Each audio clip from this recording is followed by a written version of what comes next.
बहुत समय पहले हिमालय की पहाड़ियों के पैरों में एक छोटे से गांव में एक बुद्धिमान और कृपाशील सन्यासी थे जिनका नाम सिद्धार्थ था। उन्हें सभी गांव वाले उनकी दयालुता और मानव स्थिति की गहरी समझ के लिए जानते थे। गांव वाले उनकी पूजा करते थे और उन्हें गौतम बुद्ध कहकर सम्मानित करते थे। एक दिन एक परेशान आदमी जिसका नाम रवि था, बुद्ध के पास आया और मार्गदर्शन मांगा। रवि को जीवन की चुनौतियों से बहुत ज्यादा परेशानी हो रही थी। वह चिंतित था और अपने आप में शांति नहीं पा रहा था। बुद्ध, जिनका शांत चेहरा और गहरी समझ का ख्याल था, ने रवि की परेशानियों को ध्यान से सुना और उससे एक किस्सा साझा करने का निर्णय किया।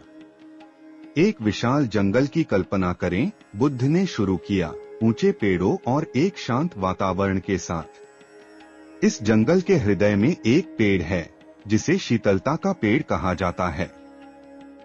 इस पेड़ में ऐसी जादुई गुण हैं जो उनको धुंध की तरह खोजने वालों को शांति देते हैं।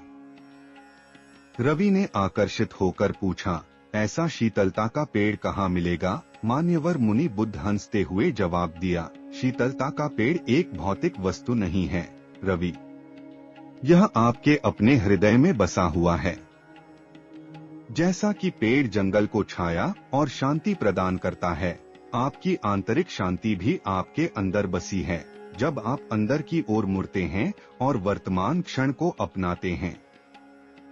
बुद्ध ने फिर शीतलता के पेड़ की कहानी में 3 गहरे सीख साझा की।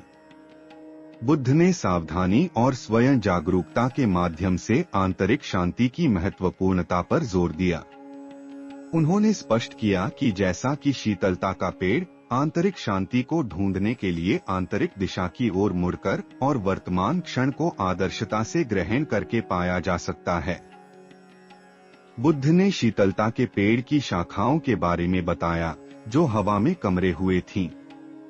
उन्होंने रवि से कहा कि वह अपने साथी और इच्छाओं को छोड़ दें जो उसे नीचे खींच रहे हैं, असली शांति का अनुभव करने से रोक रहे हैं। इन बोझों को छोड़ने से व्यक्ति मुक्ति और हल्कापन प्राप्त कर सकता है। बुद्ध ने शीतलता के पेड़ की जड़ों के बारे में बताया जो मिट्टी में मजबूती से बूटती थीं।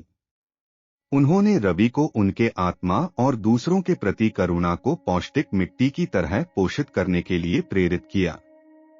समय के साथ रवि ने बुद्ध की शिक्षाओं को अपनाया और खुद में एक यात्रा पर निकला।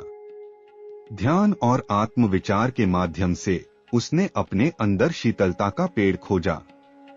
जो कभी चिंतित आदमी था, वह गांव के लोगों के लिए शांति का प्रतीक बन गया, जो बुद्ध की अनमोल बौद्धिकता को आवश्यकता अनुसार बांटता था। और इस प्रकार शीतलता के पेड़ की कहानी पूरे देश में फैल गई, लोगों को याद दिलाती हुई कि वास्तविक शांति अंदर से ही आती है, सतर्कता, विश्वसनीयता और सभी जीवों के प्रति करुणा के माध्यम से पोषित होकर।